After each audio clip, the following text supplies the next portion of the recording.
new socks. If you are, listen until the end of this episode for a best-in-class sock recommendation. Are you already trying to steal my show?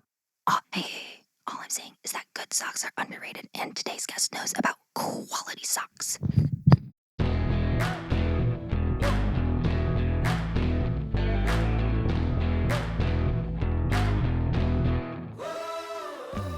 Welcome back to Mastering Retail, a podcast brought to you by Digital Commerce at Essential. To keep us on our learning journey of masteringwalmart.com, today we are talking all about catalog management. What is catalog management? What components go into catalog management? And how suppliers can optimize their catalog will all be answered within this episode. And you'll hear our guest's main takeaway when it comes to catalog management on Walmart. Yes, let's talk about it. Before I introduce our guest, I'll introduce myself first.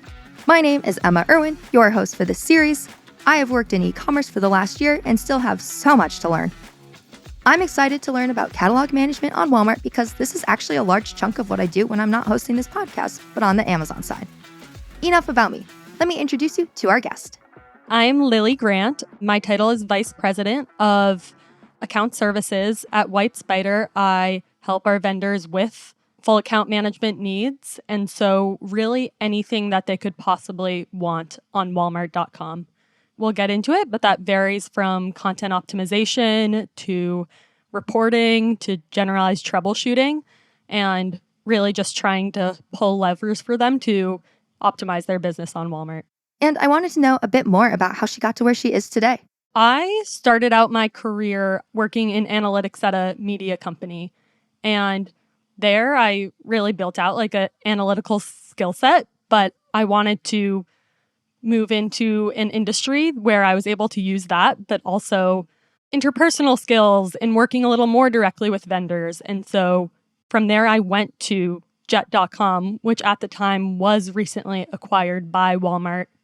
And over the course of my almost 3 years there, Jet became more and more Walmart.com, and I slowly became an expert in their e-commerce marketplace.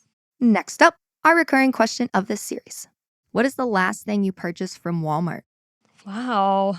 I actually like to buy what my vendors are selling just to make sure that the whole experience is good. So one of my vendors that I work most closely with does basics in clothing. So I like to buy a lot of their socks. Interesting. That is dedication to the client. They're good socks. I'll have to ask you afterwards what socks they are. Okay, I'm going to ask you a question now, and then we will circle back to it at the end. So I'm just going to put it on your brain.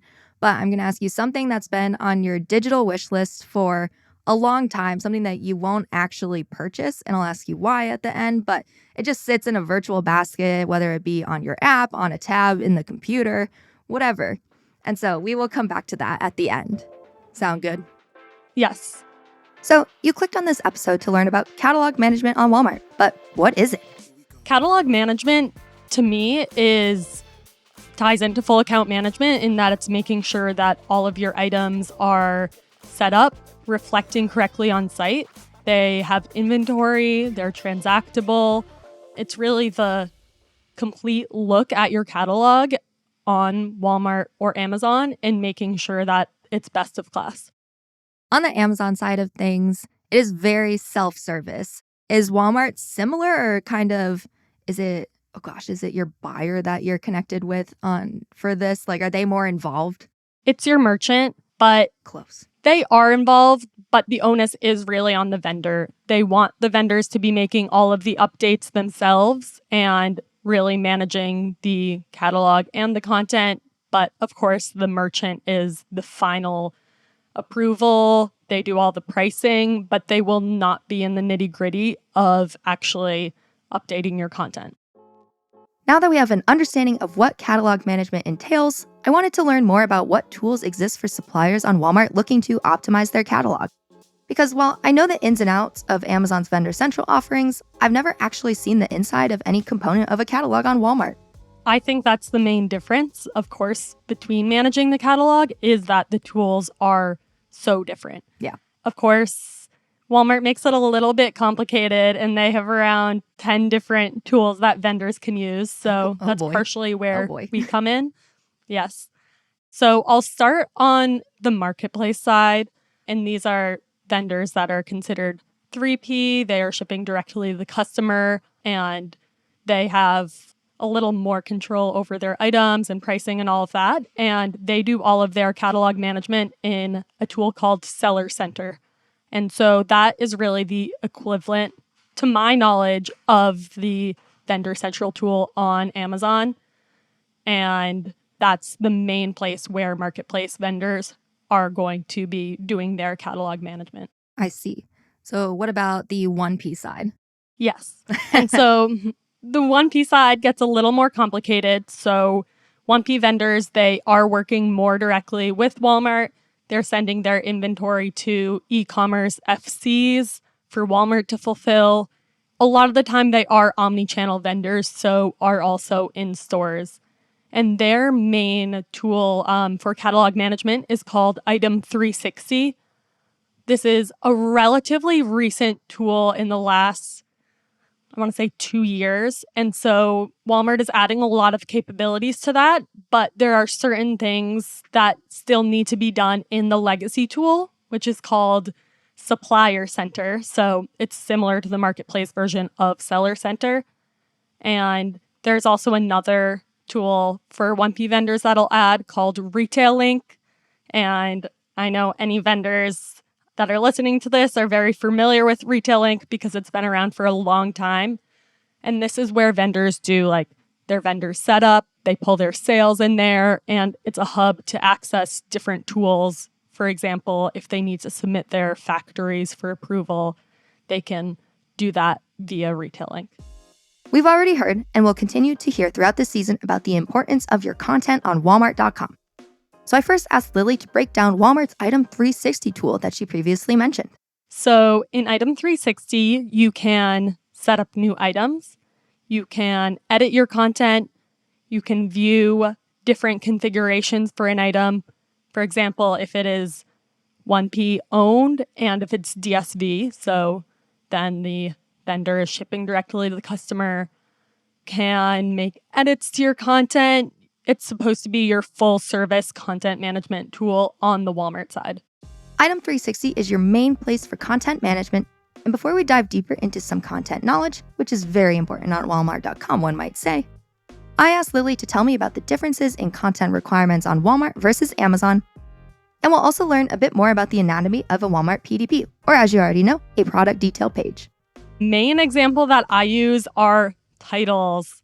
So we see vendors from Amazon come over with these really long titles filled with every keyword that you could want, which is great. And I think that works for them on Amazon. That's why they do it.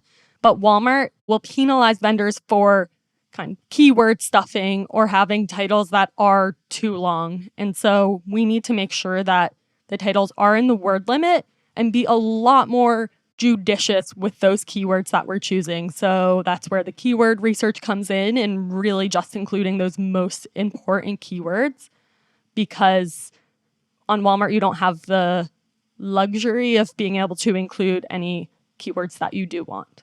And how do you do that keyword research?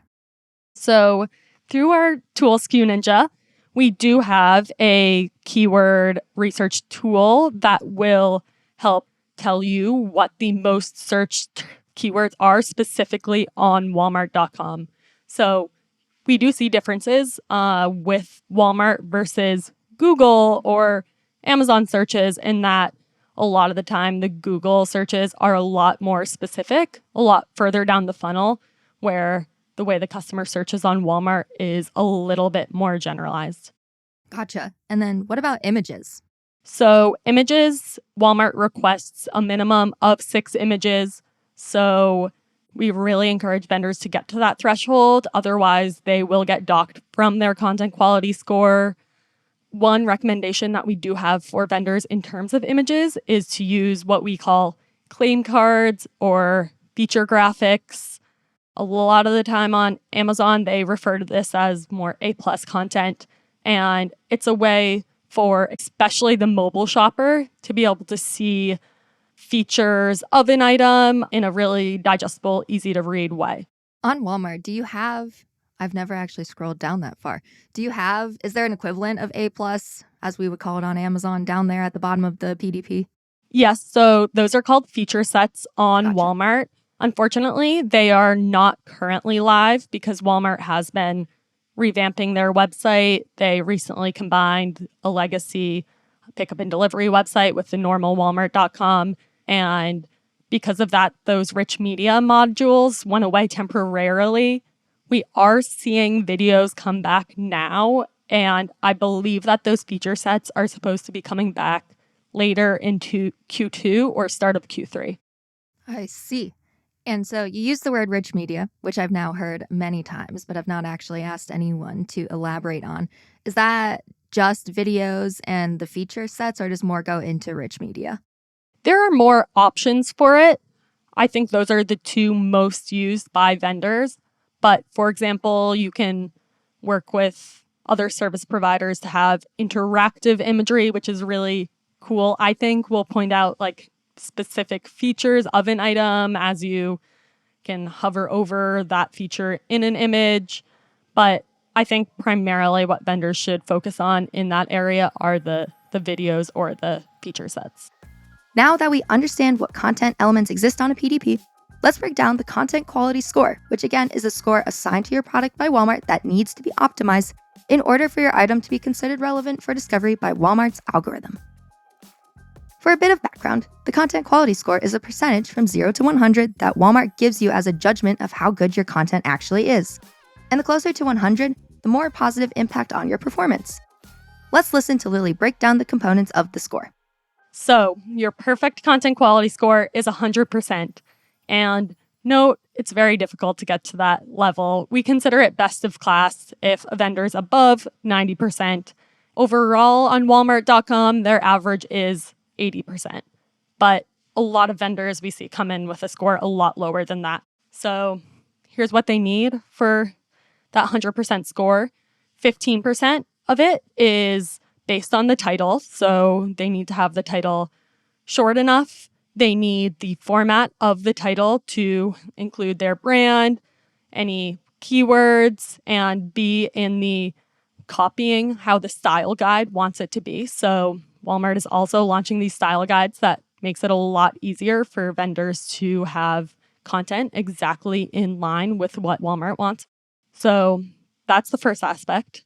Another 15% goes to the description. So this should echo a lot of those things in the title, but this is where vendors can add a little bit more information. We like to refer to it as the mini marketing pitch for your brand and item.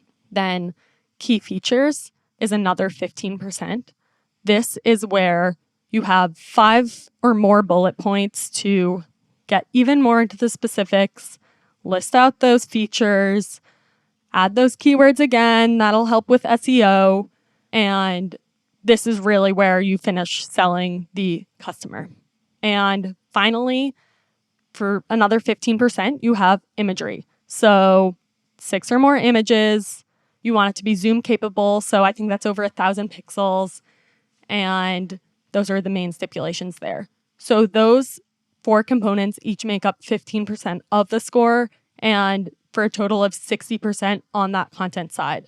And then on the other side, we have attribution. So these are more back-end attributes that the vendor has to fill out. And a lot of the times they don't even know they have to fill out these attributes and will come in with a great looking description, but their content quality score is at 60% because they haven't filled out these attributes. So I believe it's 25% of the score are these required attributes.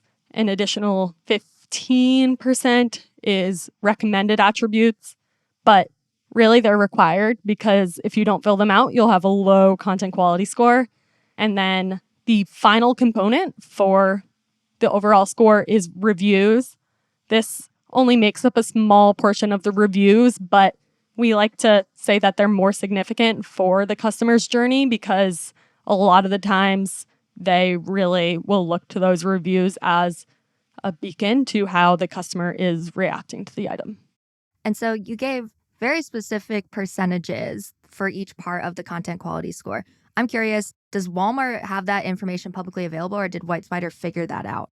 Good question. I think that is mostly from our internal WhyteSpyder teams. Gotcha. There is recent communication from Walmart regarding updates to the content quality score, and that is what I was reflecting. It used to not be so standardized in terms of those percentages, but in a way that will make it better for both vendors and the content on Walmart. They are switching their scoring system to be exactly aligned with the style guides. So if a vendor is following every aspect of the style guide, that will correlate with how good their content quality score is. Gotcha. And then I'm curious. So, say you have two products. One has content quality score around 50, the other one's up in that best of class above 90. How do those differences kind of reflect in search results?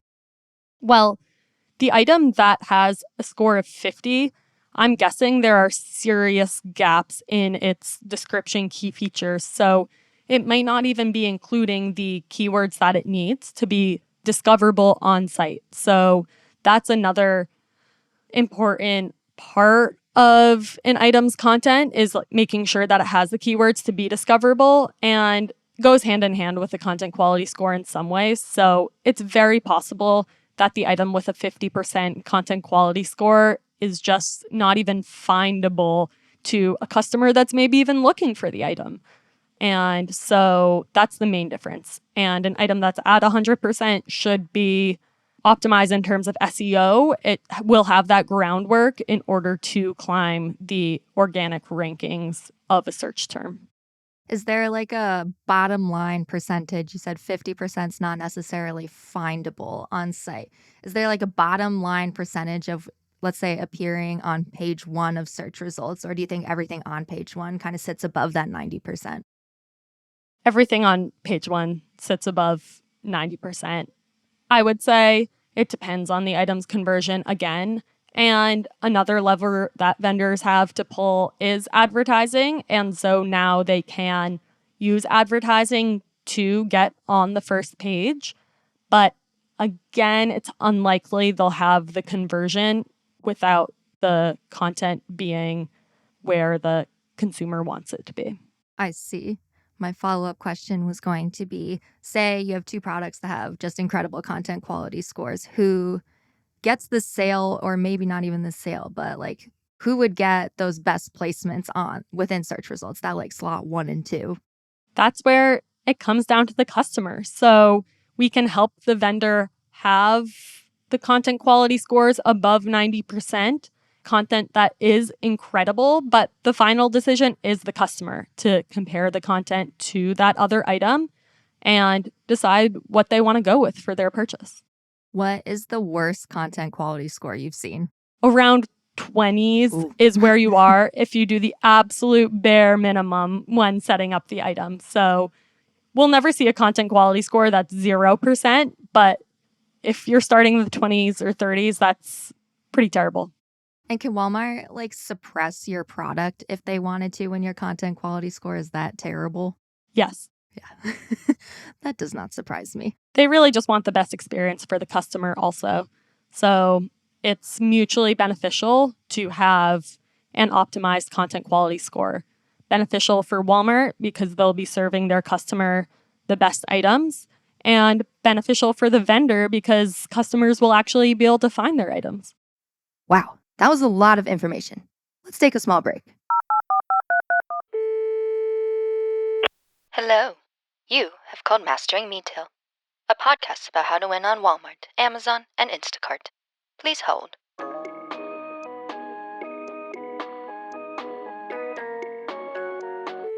We covered what goes into content quality score. We covered who Walmart gives the content quality score. What about the landscape?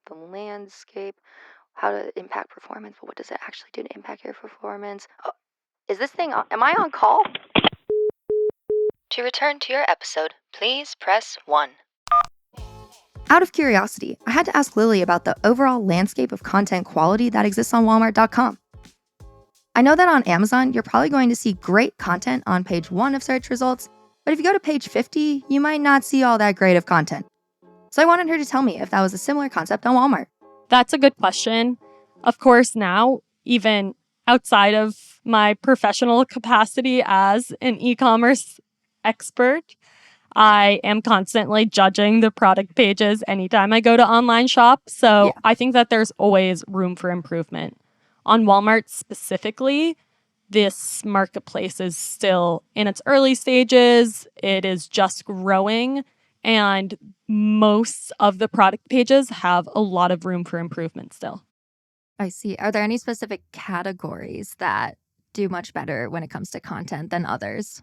There are certainly some categories that are a little more at capacity for vendors than others. For example, I would say supplements is a space where it's harder to just optimize your scores and run ads and get on the first page because Walmart does have a lot of private label brands in that space. There are a lot of larger vendors that are already doing the work to get on the first page. But there are other categories that right now there aren't so many vendors in the space. And it's up to us and vendors to try to find that white space and that opportunity on Walmart.com. We now have a solid understanding of content on Walmart.com. So let's travel back to our entire catalog and look into how we can further optimize our entire catalog via the different metrics that exist. Fortunately, Walmart, especially on the marketplace side, they're putting a lot of resources into growing out capabilities for Walmart. I've heard in the past that these platforms are a little less robust for the vendor-facing side than on Amazon, but in Seller Center, Walmart is now constantly adding new tools for vendors to go play around with, look at their business. One that is now a little over a year old, but still a great metric to look at is called the Pro Seller Badge.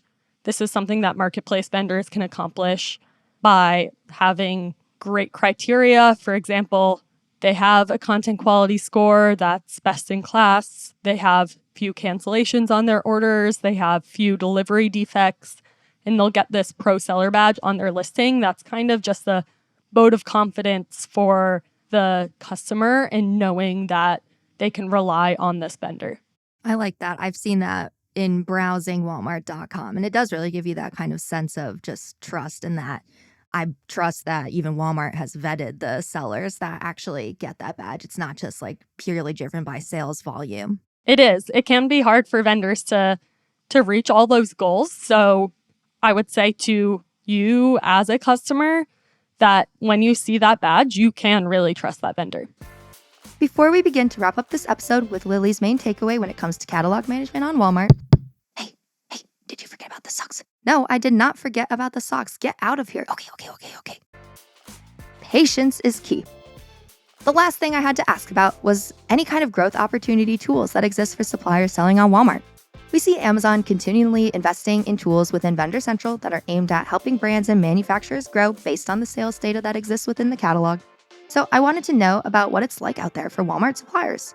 So I mentioned that especially on the marketplace side, Walmart is putting a lot of resources into investing in their vendors, in their analytics that they offer to vendors. And so within Seller Center, there is a tab on the left-hand side where they have their dashboard called Growth Opportunities.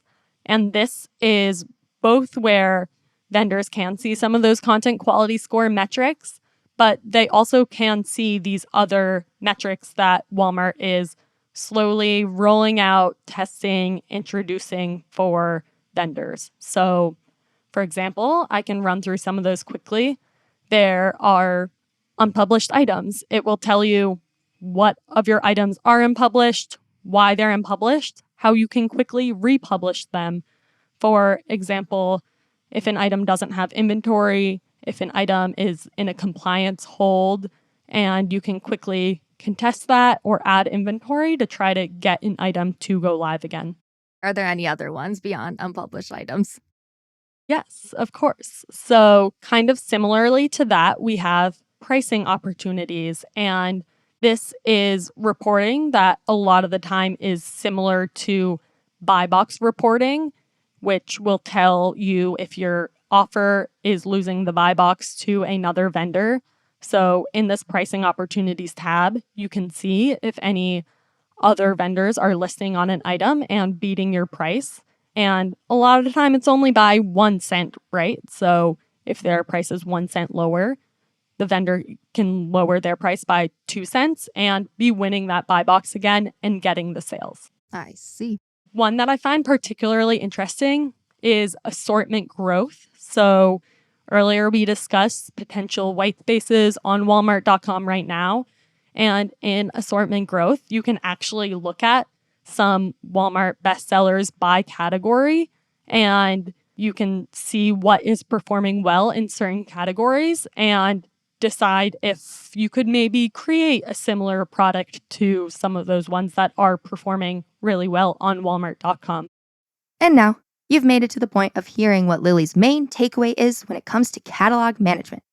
And while you had to wait a while to hear it, just think about everything you just learned that you'll be able to take forward with you on your journey to winning on Walmart. I think my main takeaway is that it's a cyclical process.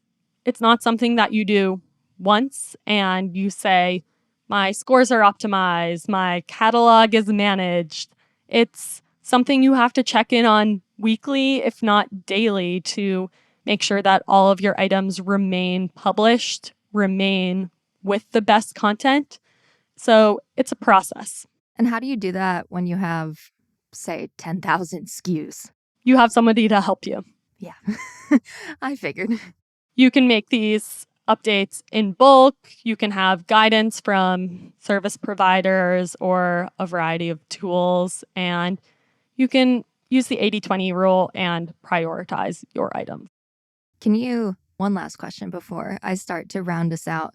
Is it because Walmart is continually changing their kind of what they expect out of your content that you have to keep monitoring? Or is it come down more so to paying attention to what your competitors are doing? Why can't you just set your content and let it go? You work really hard, you create beautiful content. Why can't you just leave it be and let it go? It's a combination of those things. To your point, because Walmart does tweak their algorithm, it can slip in the rankings. And so you want to make sure that it can maintain its spot. But secondarily, it is a competition. So even if you do set it and forget it in terms of your content, your competitors might be looking to your content and saying, how can our content be better than this? How can we outrank this item? So you want to make sure to stay competitive with those similar vendors as well. Of course, to truly wrap things up, I circled back to Lily's digital wish list. We're coming back to the digital wish list question. Something that you just won't purchase and why. My number one will always be the Dyson Airwrap, and that I will not purchase because it is too expensive, but it is something that I do point to vendors as an item with best-in-class content. I think we can all agree that Dyson is a premium brand, and that really reflects in their product pages. It's so funny. You're not the first person to say that. The Dyson. That's awesome. I've tried it before and it's incredible. Not sponsored. Yes. I digress. Last question. What is your favorite part about visiting Northwest Arkansas? This might be cheesy, but it's genuinely the people. Everybody at WhyteSpyder and even Walmart is so nice, so professional, and such a pleasure to work with. That's amazing. Also not the first person to say that. And we experience that ourselves, that the people are just, it's amazing. Nice people.